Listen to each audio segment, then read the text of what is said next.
Bismillahirrahmanirrahim. Assalamualaikum warahmatullahi wabarakatuh. Perkenalkan, nama saya Ismail selaku pemateri pertama. Adapun pemateri kedua dalam kelompok ini ialah Hizbullah, dan pemateri kelompok ketiga yakni Firda Khairun Nisa. Ya, baik, terima kasih atas kesempatan dan waktunya. Saya akan menjelaskan tentang pengertian ashabah. Menurut bahasa, ashabah adalah bentuk jamak dari ashib, yang artinya mengikat, menguatkan hubungan kerabat atau nasab.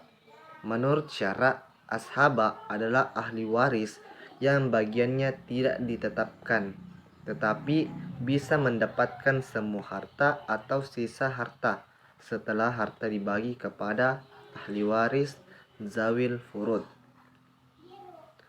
Ahli waris yang menjadi ashabah mempunyai 3 kemungkinan.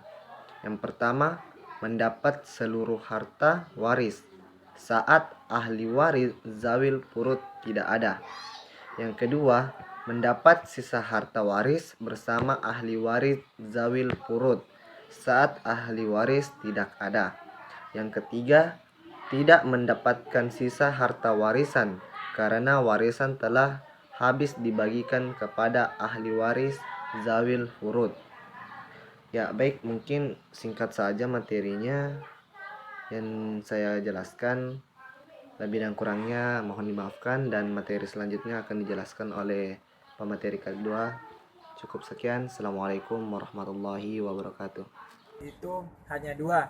Yang pertama yaitu karena hubungan nasab, karena membebaskan hamba atas dasar sebabnya inilah asobah dibedakan menjadi dua bagian.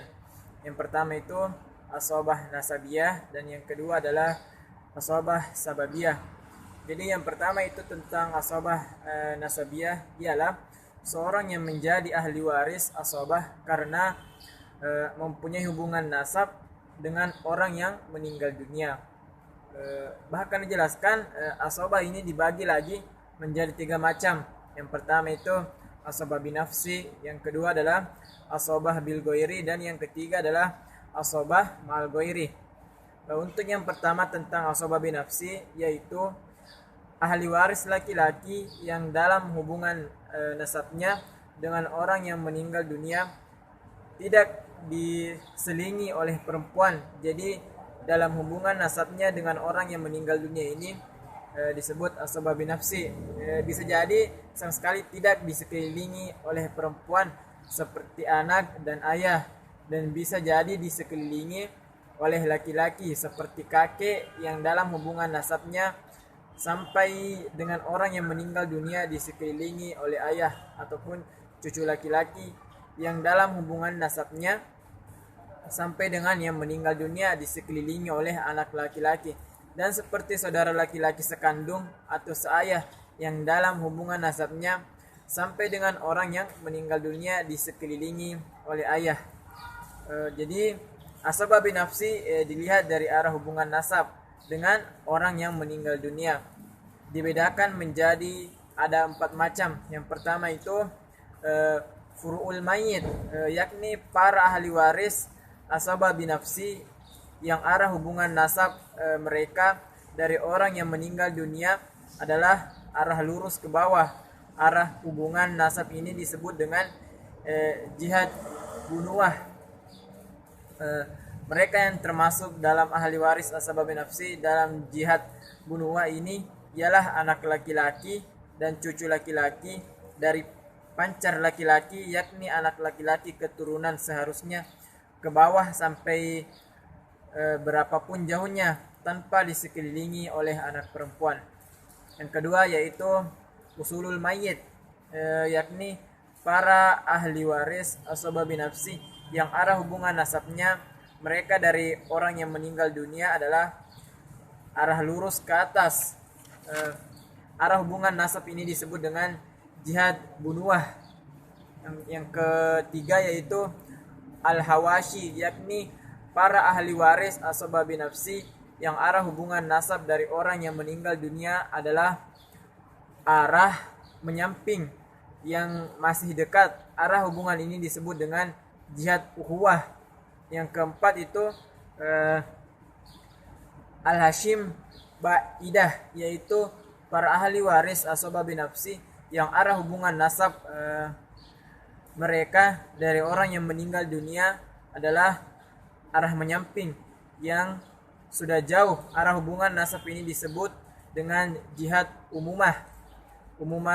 Mereka yang termasuk dalam hal ini, dalam ahli waris asobah binafsi dalam jihad umumah, ialah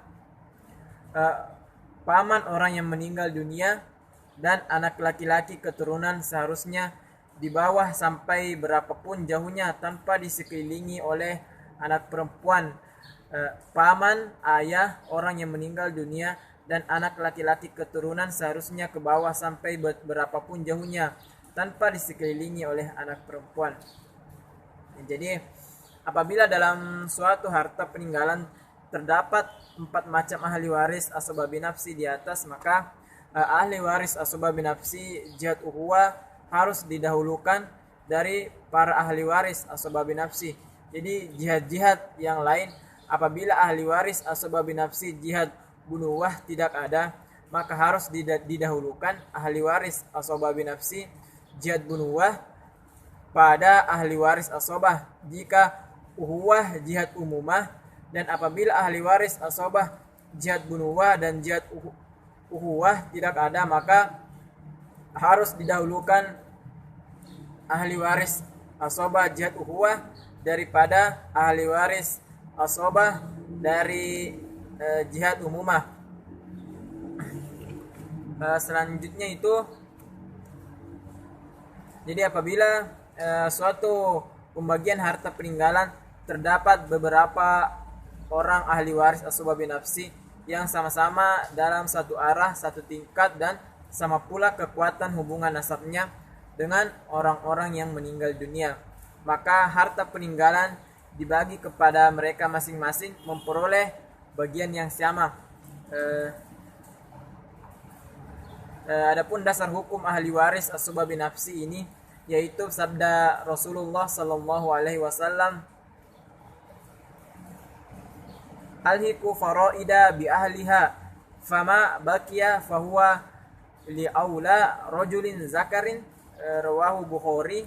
Jadi yang artinya itu, serahkanlah bagian-bagian harta peninggalan kepada orang-orang yang berhak, kemudian sisanya adalah untuk orang laki-laki yang terdekat hubungan nasabnya dengan orang yang meninggal dunia. Hadis riwayat Bukhari dan Muslim dari Ibnu Abbas.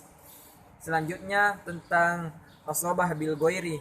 Jadi yang dimaksud dengan asobah bil ghairi ialah setiap ahli waris perempuan yang mempunyai bagian tertentu yang membutuhkan ahli waris lain untuk menjadi asobah bersama-sama dengan dalam suatu pembagian harta peninggalan. Jadi ahli waris perempuan tersebut ialah ahli waris perempuan yang mempunyai bagian separuh jika sendirian dan 2/3 jika lebih dari seorang. Maka mereka itu tidak lain adalah anak perempuan, cucu perempuan, dan pancar dari pancar laki-laki saudara perempuan sekandung dan saudara perempuan seayah. Adapun ahli waris yang dibutuhkan yaitu, yang pertama, anak laki-laki bagi anak perempuan. Yang kedua itu cucu laki-laki, pancar laki-laki bagi cucu perempuan. Jadi pancar laki-laki baik cucu laki-laki tersebut saudaranya anak perempuan yang setingkat hubungan nasabnya, dan dapat pula cucu laki-laki itu lebih rendah tingkat hubungan nasabnya bila dibutuhkan. Sebab bila tidak dengan jalan asobah bil ghairi ini, cucu perempuan tersebut tidak memperoleh bagian harta peninggalan. Yang ketiga itu saudara laki-laki sekandung bagi saudara perempuan sekandung. Yang keempat, saudara laki-laki seayah bagi saudara perempuan seayah. Dapat disimpulkan bahwa ahli waris yang dibutuhkan yaitu ahli waris laki-laki yang sama-sama satu arah dengan tingkat dan sama pula kekuatan hubungan nasabnya. Jadi yaitu seorang ahli waris laki-laki memperoleh 2 kali bagian seorang ahli waris perempuan, sebagaimana firman Allah, Subhanahu wa taala yang berbunyi yusikumullahu fi auladikum lidzakari mislu hadzil unsayain, yang artinya Allah mensyariatkan bagimu tentang pembagian pusaka untuk anak-anakmu, yaitu bagian seorang anak laki-laki sama dengan bagian 2 orang anak perempuan. Yang ketiga tentang asobah ma'al goiri. Jadi yang dimaksud dengan asobah ma'al goiri ialah setiap ahli waris perempuan yang mempunyai bagian tertentu yang membutuhkan ahli waris lain untuk menjadi asobah, tetapi ahli waris yang dibutuhkan itu tidak bersama-sama dengannya menjadi asobah. Jadi ahli waris perempuan yang mempunyai bagian tertentu yang dimaksud ialah saudara perempuan sekandung dan saudara perempuan seayah. Sedangkan ahli waris yang dibutuhkan ialah anak perempuan atau cucu perempuan dari pancar laki-laki. Saudara perempuan sekandung menjadi ahli waris asobah ma'al ghairi ketika bersama-sama anak perempuan atau cucu perempuan pancar laki-laki apabila tidak bersama dengan saudara laki-laki sekandung. Dalam hal ini anak perempuan atau cucu perempuan tetap memperoleh bagian harta peninggalan sebagai asbabul furud, sebagai dasar hukum asobah ma'al ghairi, yaitu hadis dari Ibnu Mas'ud tentang pembagian harta peninggalan yang diwarisi oleh anak perempuan, cucu perempuan dan saudara perempuan, yaitu aqdi fiha bima qada nabiyyu sallallahu alaihi wasallam li baiti nisfu wal binti ibni sudusu takmilatan sulusaini wa ma baqiya fil ukhti, yang artinya saya memutuskan dalam masalah itu dengan keputusan Nabi Shallallahu Alaihi Wasallam, anak perempuan memperoleh separuh, anak perempuan dari anak laki-laki memperoleh 1/6 untuk mencukupkan 2/3 dan selebihnya untuk saudara perempuan. Jadi hadis riwayat Al-Jamaah kecuali Muslim dan An-Nasa'i dari Ibnu Mas'ud radhiyallahu anhu. Selanjutnya yang kedua adalah asobah sababiyah. Jadi asobah sababiyah ialah seorang yang menjadi ahli waris asobah karena memerdekakan orang yang meninggal dunia yang semulanya adalah hamba. Keterangannya selanjutnya tentang akan dikeluarkan pada ahli waris. Mungkin cukup ini yang dapat saya sampaikan. Kurang dan lebihnya mohon dimaafkan. Selanjutnya saya kembalikan kepada moderator. Ya, baik, terima kasih. Itulah penjelasan dari saudara Hizbullah. Selanjutnya kita melangkah ke pemateri selanjutnya, yakni saudari Firda Khairun Nisa. Dengan hormat saya persilahkan. Baik, bismillahirrahmanirrahim. Assalamualaikum warahmatullahi wabarakatuh. Perkenalkan, nama saya Firda Khairun Nisa.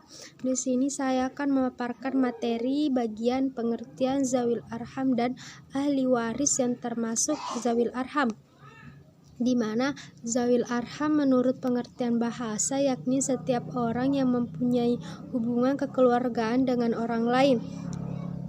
Sedangkan dalam ilmu hukum waris Islam, zawil arham ialah ahli waris karena ada hubungan nasab dengan orang yang meninggal dunia selain ashabul furud dan ashabah.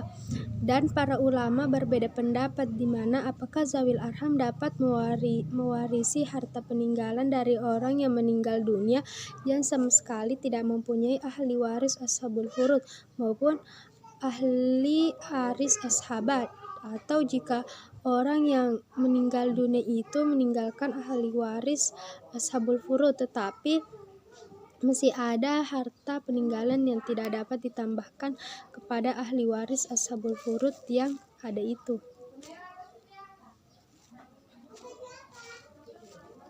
Selanjutnya itu ahli waris yang termasuk zawil arham. Yang pertama, klasifikasi ahli waris zawil arham yang pertama itu anak keturunan.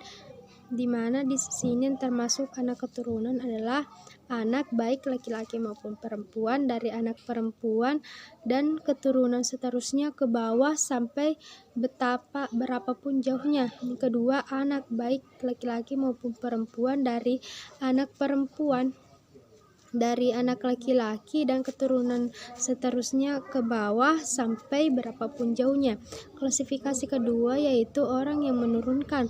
Yang dimaksud orang yang menurunkan di sini yaitu kakek goiru sohi dan kakek goiru solihah. Klasifikasi ketiga yaitu anak keturunan saudara.